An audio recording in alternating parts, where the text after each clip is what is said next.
Hi guys, welcome back to tech Vedike. ಇವತ್ತಿನ ವಿಡಿಯೋದಲ್ಲಿ ನಾವು ಒಂದು ತುಂಬ ಇಂಪಾರ್ಟೆಂಟ್ ವಿಷಯದ ಬಗ್ಗೆ ಮಾತಾಡೋಣ. ಲಾಸ್ಟ್ ವಿಡಿಯೋದಲ್ಲಿ ನಾವು AWS ಅಲ್ಲಿ ಫ್ರೀ ಟೈರ್ ಅಕೌಂಟ್ನ ಕ್ರಿಯೇಟ್ ಮಾಡಿದ್ವಿ.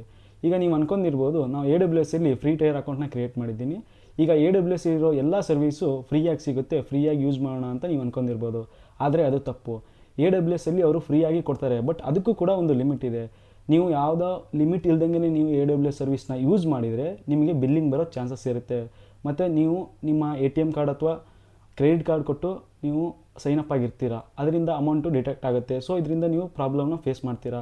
ಹಾಗಾಗಿ ನೀವು ಬಿಫೋರ್ ಯೂಸಿಂಗ್ ಸರ್ವಿಸ್ ನೀವು ಏನು ಮಾಡಬೇಕು ಅಂದರೆ, ಯಾವ್ಯಾವ ಎಷ್ಟೆಷ್ಟು ದಿನ ಫ್ರೀ ಸರ್ವಿಸ್ ಇದೆ ಅಂತ ತಿಳ್ಕೊಂಡು ನೀವು ಫ್ರೀ ಸರ್ವಿಸ್ನ ಯೂಸ್ ಮಾಡಬೇಕಾಗುತ್ತೆ.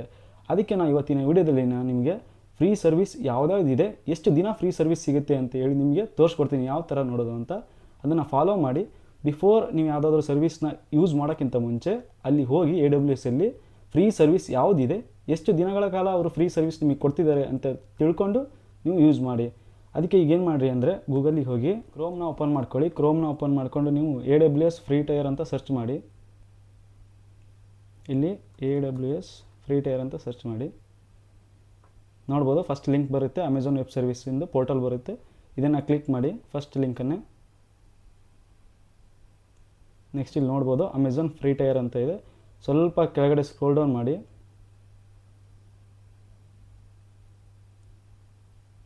ಇಲ್ಲಿ ನೋಡ್ಬೋದು ನಿಮಗೆ ತುಂಬ ಫ್ರೀ ಸರ್ವಿಸ್ ಇಲ್ಲಿ ಕಾಣ್ತಾ ಇದೆ. Amazon EC2, Amazon S3, Amazon AWS ಯಾವ್ಯಾವು ಎಷ್ಟೆಷ್ಟು ಫ್ರೀ ಇದೆ ಅಂತೇಳಿ ನೀವು ಇಲ್ಲಿ ಬಂದು ಪೂರ್ತಿಯಾಗಿ ಎಲ್ಲವನ್ನು ನೋಡ್ಕೋಬೇಕಾಗುತ್ತೆ. ಇಲ್ಲಿ ನೋಡ್ಬೋದು ಆಕ್ಸೆಸ್ ದಿ ಲೆಜೆನ್ಸಿ ಫ್ರೀ ಟೈರ್ ಅಂತ ಇದೆ, ಇಲ್ಲಿ ಕ್ಲಿಕ್ ಮಾಡಿ. ಇಲ್ಲಿ ನೋಡ್ಬೋದು ನಿಮಗೆ ಫ್ರೀ ಟೈರಲ್ಲಿ 3 ಟೈಪ್ ಆಫ್ ಸರ್ವಿಸ್ ಸಿಗುತ್ತೆ. ಒಂದು ಟ್ರಯಲ್ಸ್ ಅಷ್ಟೇ, ನೀವು ಅಕೌಂಟ್ನ ಹೊಸದಾಗಿ ಕ್ರಿಯೇಟ್ ಮಾಡಿದ್ದೀರಂದರೆ ನಿಮಗೆ ಎಲ್ಲ ಸರ್ವೀಸು ಒಂದು ಸಲ ಟ್ರಯಲ್ ಸಿಗುತ್ತೆ. ಯಾವ್ಯಾವ ಸರ್ವಿಸ್ ಟ್ರಯಲ್ ಇದೆ ಅಂತಲೂ ನೀವು ನೋಡ್ಕೋಬೋದು. ಹಾಗೆ ನೀವು ಅಕೌಂಟ್ ಕ್ರಿಯೇಟ್ ಮಾಡಿ ಸ್ಟಾರ್ಟ್ ದಿನದಿಂದ 12 ಮಂತ್ಸು ನಿಮಗೆ ಫ್ರೀ ಸರ್ವಿಸ್ ಕೊಡುತ್ತೆ. ಹಾಗೆ ಆಲ್ವೇಸ್ ಫ್ರೀ ಅಂದರೆ ಅಕೌಂಟ್ ಕ್ರಿಯೇಟ್ ಮಾಡಿದ ಮೇಲೆ ಯಾವಾಗಲೂ ಫ್ರೀ ಇರೋ ಸರ್ವಿಸ್ ಕೂಡ ಇದರಲ್ಲಿ ಪ್ರೊವೈಡ್ ಇದೆ. ನೀವು ಅದನ್ನು ಯಾವ್ಯಾವುದು ಅಂತ ತಿಳ್ಕೊಂಡು ನೀವು ಯೂಸ್ ಮಾಡಬೇಕಾಗುತ್ತೆ. ಇಲ್ಲಿ ಕೆಳಗಡೆ ಸ್ಕ್ರೋಲ್ ಮಾಡಿದರೆ ನೋಡ್ಬೋದು ಅಮೆಝಾನ್ EC2 ಅಂತ ಇದೆ, ಇದು 12 ಮಂತ್ಸ್ ಫ್ರೀ ಇದೆ. ಇಲ್ಲಿ ಪ್ಲಸ್ ಐಕನ್ ಮೇಲೆ ಕ್ಲಿಕ್ ಮಾಡಿ. ಇಲ್ಲಿ ನೋಡ್ಬೋದು 750 hours ಪರ್ ಮಂತ್, ಇದು 12 ಮಂತ್ಸು ಫ್ರೀಯಾಗಿರ್ಬೋದು. ಬಟ್ ಇದಕ್ಕೆ ಕೂಡ ಲಿಮಿಟ್ ಇದೆ. ತಿಂಗಳಲ್ಲಿ ನೀವು 750 hours ಮಾತ್ರ ನೀವು EC2ನ ಯೂಸ್ ಮಾಡೋಕ್ಕಾಗೋದು.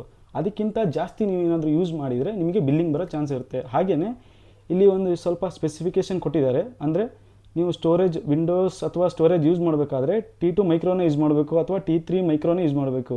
ಇದನ್ನು ಬಿಟ್ಟು ನೀವೇನಾದರೂ ಯೂಸ್ ಮಾಡಿದರೆ ನಿಮಗೆ ಬಿಲ್ಲಿಂಗ್ ಬರೋ ಚಾನ್ಸಸ್ ಇರುತ್ತೆ. ಅದೇ ರೀತಿ ಅಮೆಝಾನ್ S3 ಇದೆ. ಹಾಗೆ ಹಿಂಗೆ ಸ್ಕ್ರೋಲ್ ಮಾಡ್ಕೊತ ಹೋದರೆ ತುಂಬ ಸಿಗುತ್ತೆ ನಿಮಗೆ. ನೀವು ಯಾವ ಸರ್ವೀಸು ನೀವು ಯೂಸ್ ಮಾಡೋಕ್ಕೆ ಅಥವಾ ಪ್ರಾಕ್ಟೀಸ್ ಮಾಡೋಕ್ಕೆ ಹೋಗ್ತಿದ್ದೀರಾ ಅದು ಫ್ರೀ ಇದೆಯೋ ಇಲ್ಲೋ ಅಂತ ತಿಳ್ಕೊಳಕ್ಕೆ ನೀವು ಇಲ್ಲಿ ಬಂದು ಸರ್ಚ್ ಮಾಡಿದರೆ ಸಾಕು. ನಾನಿಲ್ಲಿ ಅಮೆಝಾನ್ S3 ಅಂತ ಕ್ಲಿಕ್ ಮಾಡ್ತೀನಿ. ನೋಡ್ಬೋದು ಇಲ್ಲಿ ಬರ್ತಿದೆ ಅಮೆಝಾನ್ S3 ಇದೆ. ಕೆಳಗಡೆ ಹಂಗೆ ಹೋದರೆ ಬರುತ್ತೆ. ನೀವು ಯಾವ ಸರ್ವಿಸ್ ಬೇಕೋ ಆ ಸರ್ವಿಸ್ನ ಯೂಸ್ ಮಾಡೋಕ್ಕಿಂತ ಮುಂಚೆ ನೀವೇನು ಮಾಡ್ಬೋದು, ಇಲ್ಲಿ ಬಂದು ಇದು ಫ್ರೀ ಸರ್ವಿಸ್ ಇದೆಯೋ ಇಲ್ಲ ಅಂತ ಚೆಕ್ ಮಾಡ್ಕೊಂಡು ಯೂಸ್ ಮಾಡ್ಬೋದು. ಹಾಗೆಯೇ ಒಂದು ವಿಷಯ ಏನಂದರೆ, ಈ ವಿಡಿಯೋ ನೋಡ್ತಿರೋರು ಆಲ್ಮೋಸ್ಟ್ ಅಲ್ಲೆಲ್ಲ ಸ್ಟೂಡೆಂಟ್ಸ್ ಆಗಿರ್ತೀರಾ. ಸ್ಟೂಡೆಂಟ್ಸು ಜಸ್ಟ್ ಪ್ರಾಕ್ಟೀಸಿಗಾಗಿ ನೀವು AWS ಅಕೌಂಟ್ನ ಕ್ರಿಯೇಟ್ ಮಾಡಿರ್ತೀರ. ಇದರಲ್ಲಿ ನೀವು ಏನು ಮಾಡಬೇಕಂದ್ರೆ, ಯಾವುದೇ ಸರ್ವಿಸ್ನ ನೀವು ಯೂಸ್ ಮಾಡಿ ಅಥವಾ ಪ್ರಾಕ್ಟೀಸ್ ಮಾಡಾದಮೇಲೆ ಪ್ರತಿಯೊಂದು ಸರ್ವಿಸ್ನು ನೀವು ಟರ್ಮಿನೇಟ್ ಮಾಡಿ ಅಥವಾ ಡಿಲೀಟ್ ಮಾಡಿ. ಇಲ್ಲಾಂದರೆ ಏನಾಗುತ್ತೆ ಅಂದರೆ, ನೀವು ರನ್ನಿಂಗಲ್ಲೇ ಬಿಟ್ರಿ ಅಂದರೆ ಅದ್ರದ್ದು ಫ್ರೀ ಟೈರ್ ಮುಗಿತಿದ್ದಂಗೆ ಅದು ಬಿಲ್ಲಿಂಗ್ ಬರೋಕ್ಕೆ ಶುರು ಆಗುತ್ತೆ. ಇದರಿಂದ ನೀವು ತುಂಬ ಸ್ಟ್ರಗಲ್ ಮಾಡ್ತೀರಾ. ಹಾಗಾಗಿ ಪ್ರತಿಯೊಂದು ಸರ್ವಿಸ್ ಅಥವಾ ನೀವು ಏನಾದರೂ ಯೂಸ್ ಮಾಡಿದರೆ ಅದನ್ನು ಹಾಗೆ ನೀವು ಪ್ರಾಕ್ಟೀಸ್ ಮುಗಿದ ತಕ್ಷಣ ನೀವು ಅದನ್ನು ಡಿಲೀಟ್ ಮಾಡಿ ಅಥವಾ ಟರ್ಮಿನೇಟ್ ಮಾಡಿ. ಹಾಗೆ ಈ ವಿಡಿಯೋ ಇಷ್ಟ ಆದರೆ ವಿಡಿಯೋಗೆ ಲೈಕ್ ಮಾಡಿ, ಶೇರ್ ಮಾಡಿ. ಮತ್ತು ಮುಂದಿನ ವಿಡಿಯೋ ಸಿಗೋಣ. ಅಲ್ಲಿವರೆಗೂ ಕೀಪ್ ಎಕ್ಸ್ಪ್ಲೋರಿಂಗ್ ಕ್ಲೌಡ್ ಕಂಪ್ಯೂಟಿಂಗ್.